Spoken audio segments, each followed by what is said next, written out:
Assalamualaikum warahmatullahi wabarakatuh. Perkenalkan, nama saya Ahmad Kurniawan dari kelas 10 MIPA 6 kelompok 4. Saya akan menjelaskan tentang ekosistem dan komponennya. Ekosistem adalah sebuah sistem ekologi yang dibentuk dari hubungan timbal balik antara makhluk hidup dengan lingkungan sekitarnya.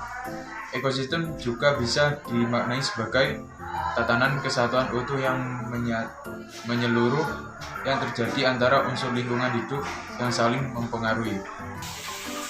Yang kedua yaitu komponen ekosistem. Yang pertama yaitu komponen biotik. Komponen biotik sering disebut juga sebagai komponen hidup. Hal ini tersebut dikarenakan komponen ini termasuk terdiri dari makhluk hidup yang hidup di dalamnya. Contohnya hewan, manusia, dan tumbuhan. Yang kedua yaitu komponen abiotik. Komponen abiotik adalah komponen ekosistem yang terdiri atas benda mati. Meskipun demikian, komponen ini juga sangat diperlukan untuk menjaga keseimbangan ekosistem. Apa saja yang termasuk dalam komponen abiotik, yaitu air, udara, cahaya matahari, tanah, dan lainnya. Sekian presentasi dari saya. Wassalamualaikum warahmatullahi wabarakatuh. Komponen biotik. 1. Produsen adalah organisme yang mampu mensintesis senyawa organik dari bahan senyawa anorganik memakai tenaga dari energi sinar matahari. 2. Konsumen adalah makhluk hidup atau organisme yang mendapatkan bahan organik dari organisme lainnya. 3. Dekomposer adalah pengurai yang berfungsi menguraikan organisme menjadi bahan anorganik. 4. Detritivor adalah organisme yang mengkonsumsi sisa-sisa organik dari bahan organisme. Contoh komponen biotik meliputi makhluk hidup, yaitu ganggang, tumbuhan lumut, tumbuhan paku, tumbuhan biji, fitoplankton, bakteri, padi, kelapa, dan tumbuhan lainnya. Sapi, kambing, kerbau, dan hewan lainnya. Ikan, hewan air lainnya, hewan amfibi, zooplankton, dan tumbuhan yang hidup di dalam air. Komponen abiotik atau unsur benda tak hidup memiliki peranan penting dalam membentuk dan menyeimbangkan ekosistem. Pengaruh komponen abiotik pada ekosistem adalah peranan secara langsung maupun tidak langsung terhadap organisme. Oleh sebab itu, komponen biotik dan abiotik pada sebuah ekosistem sama-sama memiliki ketergantungan satu sama lain. Secara tidak langsung, komponen abiotik juga berpengaruh terhadap seleksi alam dan penentuan makhluk hidup yang mampu bertahan hidup atau beradaptasi. Meskipun berupa benda tak hidup atau mati, komponen ini juga memiliki peran penting dan dibutuhkan untuk kelangsungan hidup organisme pada sebuah ekosistem. Misalnya, dengan menentukan ketersediaan salah satu atau beberapa komponen abiotik, maka akan terlihat organisme mana yang sanggup bertahan. Contoh komponen abiotik. 1. Cahaya matahari. Cahaya matahari ini mempengaruhi ekosistem dengan secara global disebabkan karena sinar matahari menentukan suhu. Cahaya matahari ini merupakan salah satu unsur vital yang dibutuhkan oleh tumbuhan, yakni sebagai sebuah produsen di dalam berfotosintesis. 2. Dalam ekosistem, satuan makhluk hidup merupakan struktur terkecil dari tingkat ekosistem tertentu. Di satuan makhluk hidup terdapat populasi, komunitas, dan biosfer. Yang pertama, kita akan masuk ke dalam populasi. Populasi adalah gabungan individu sejenis pada suatu daerah tertentu. Populasi yang ada di bumi adalah populasi manusia, hewan, dan populasi tumbuhan. Tumbuhan, salah satunya contoh adalah bunga mawar yang ada di sekeliling kita. Selain itu, sekumpulan semut yang sedang bergotong royong membentuk rumah juga merupakan populasi. Jadi, populasi adalah sekumpulan individu sejenis yang di dalam area tertentu, semisal padang rumput atau tanaman. Yang kedua, kita masuk ke dalam komunitas.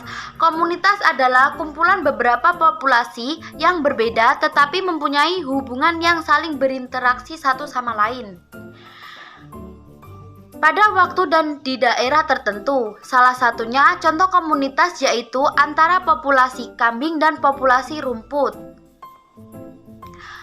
Saling berinteraksi satu sama lain karena populasi kambing dapat memperoleh dari populasi rumput tersebut. Assalamualaikum warahmatullahi wabarakatuh. Saya Faria Marafatik, absen 14. Di sini saya akan mempresentasikan tentang ekosistem, yaitu interaksi dalam ekosistem. Interaksi ekosistem dibagi menjadi dua, yaitu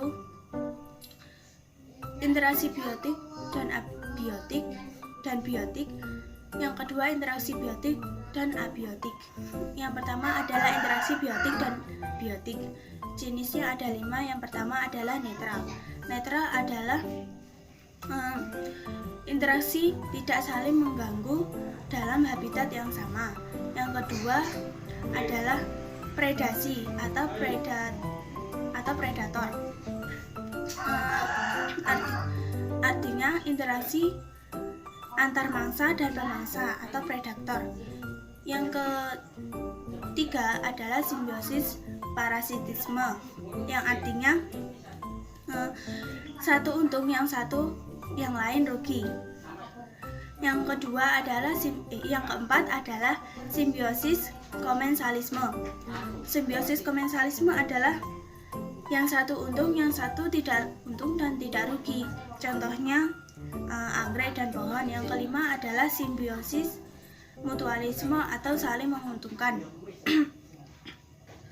Contoh dari simbiosis mutualisme adalah lebah dan bunga. Selain itu, interaksi biotik dan biotik ada juga interaksi populasi dengan populasi lain. Interaksi populasi dan populasi lain dibagi menjadi dua, yaitu alelopati dan kompetisi. Interaksi alelopati adalah interaksi antar populasi yang satu menghalangi populasi lain untuk tumbuh. Contoh dari alelopati adalah jamur Penicillium sp menghasilkan antibiotik yang menghalangi pertumbuhan bakteri tertentu. Yang kedua adalah kompetisi.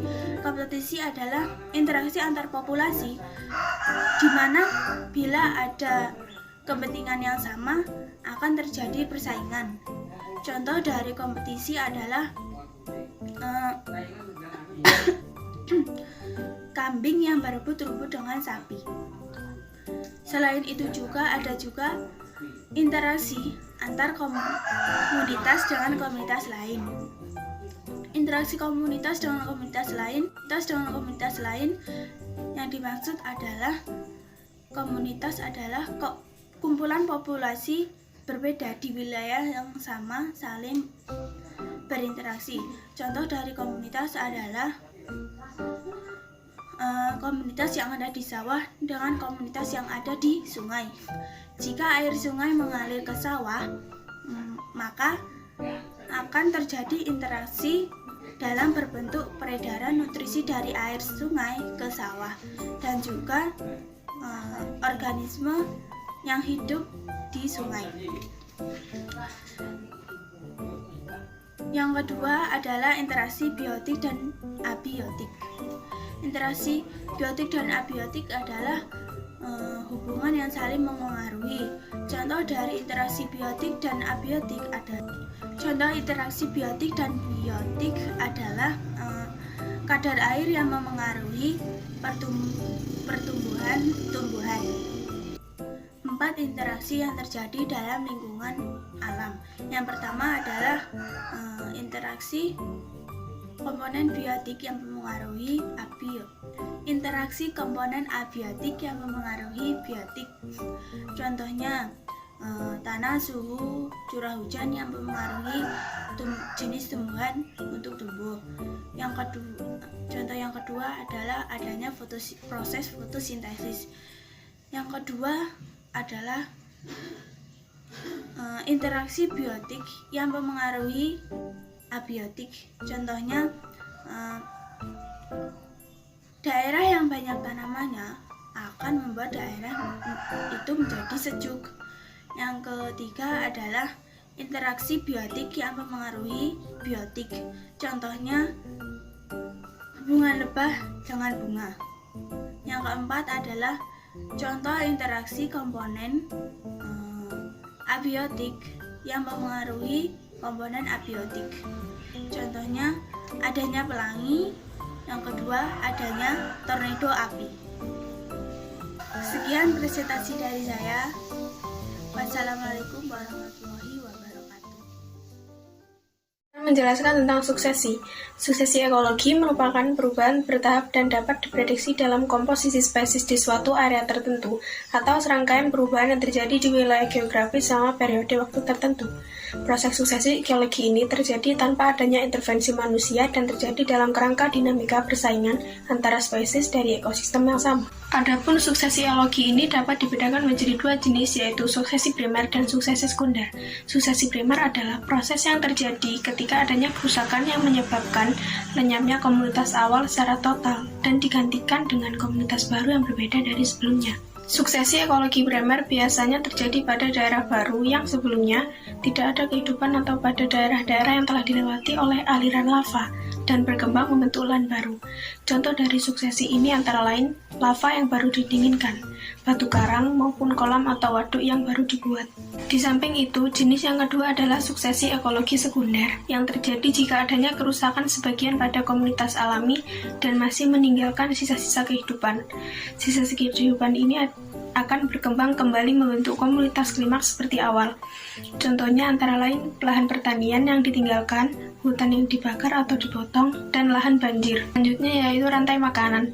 Rantai makanan atau biasa disebut jaringan makanan adalah suatu ekosistem makhluk hidup, yaitu perpindahan energi makanan dari sumber daya tumbuhan melalui seri organisme atau melalui jenjang makan di mana suatu organisme memakan satu sama lain untuk mendapatkan energi dan nutrisi dari organisme yang dimakan.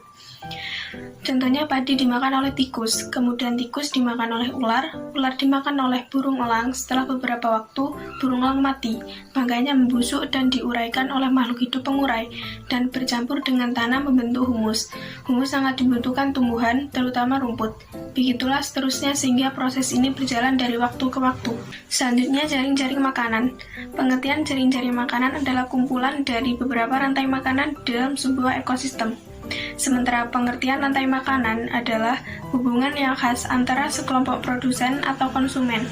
Konsumen memakan produsen, produsen melepas energi kepada konsumen. Konsumen itu lalu menjadi mangsa konsumen yang lain.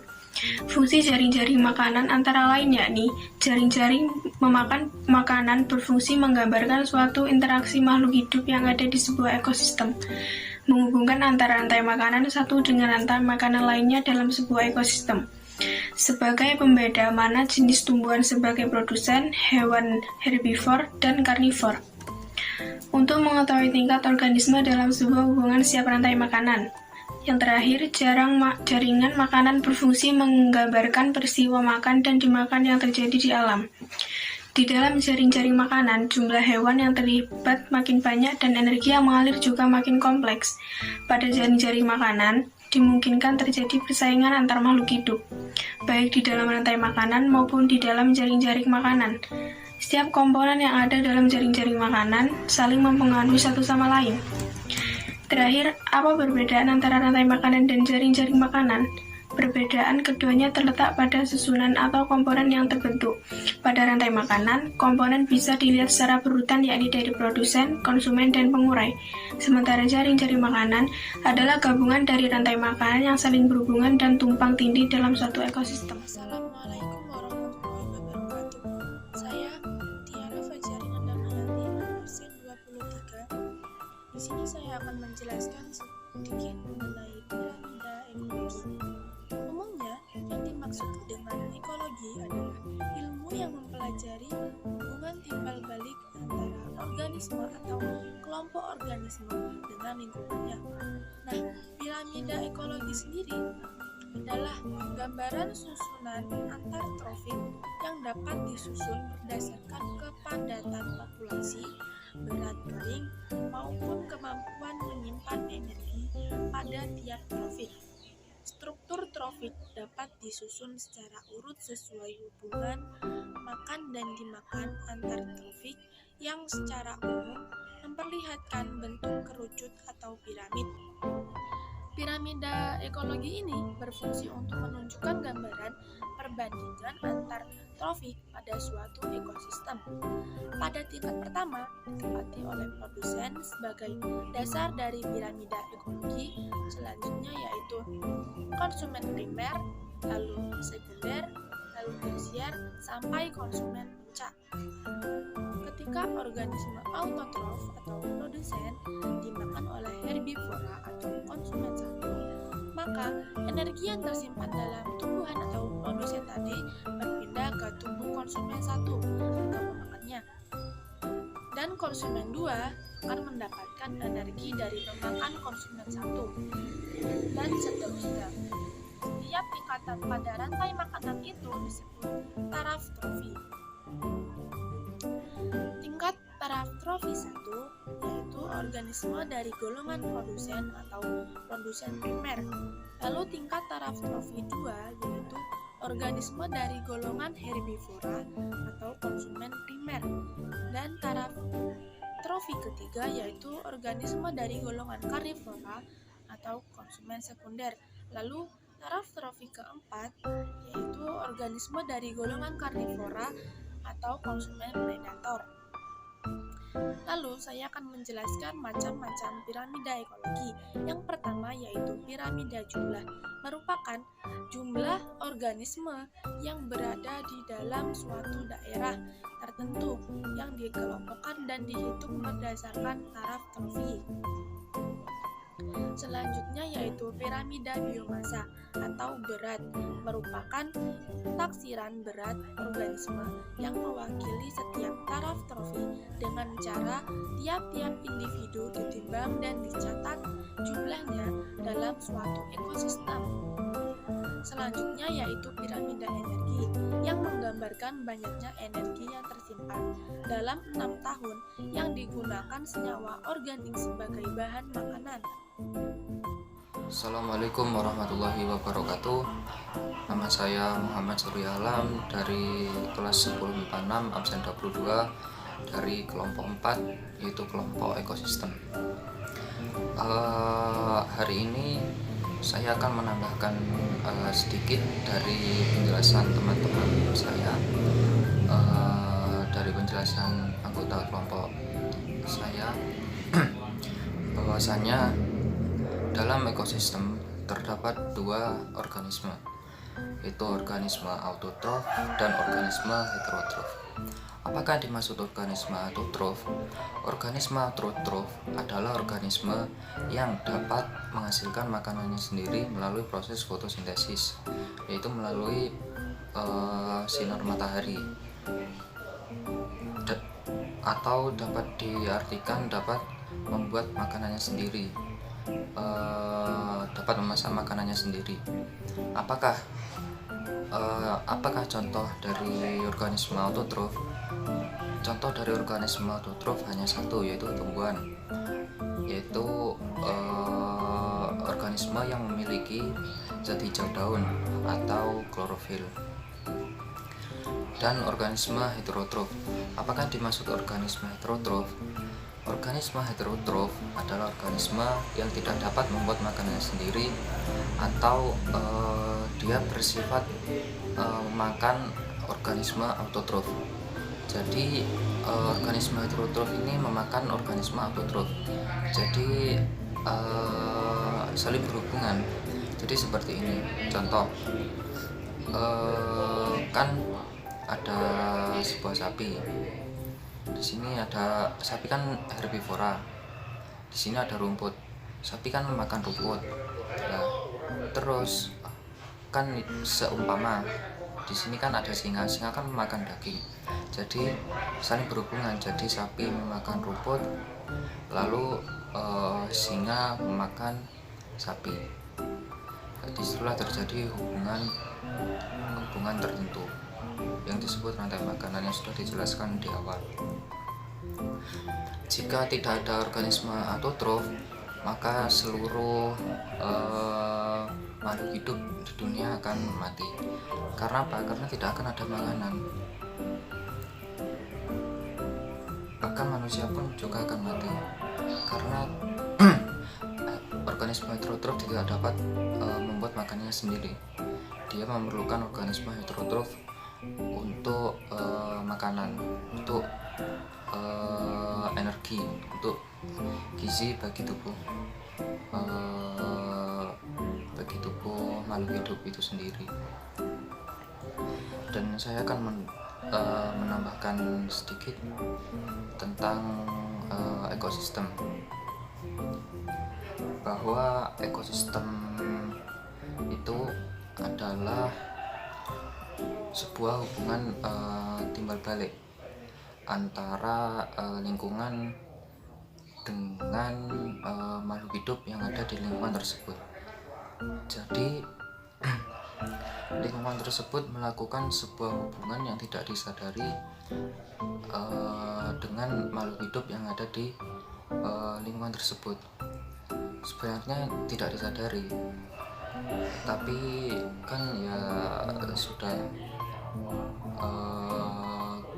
sudah ya terjadi seperti itu, sudah diatur, jadi ya terjadilah ekosistem. Juga ada dalam ekosistem juga ada komunitas, juga ada individu. Ekosistem juga termasuk dalam organisasi tingkat kehidupan. Organisasi tingkat kehidupan yaitu dimulai dari yang terkecil, yaitu molekul, organel, sel, jaringan, organ, sistem organ, organisme, komunitas, ekosistem, bioma, dan biosfer. Mungkin itu tambahan dari saya. Jika ada salahnya saya mohon maaf, kurang lebihnya saya juga mohon maaf. Sekian dari saya.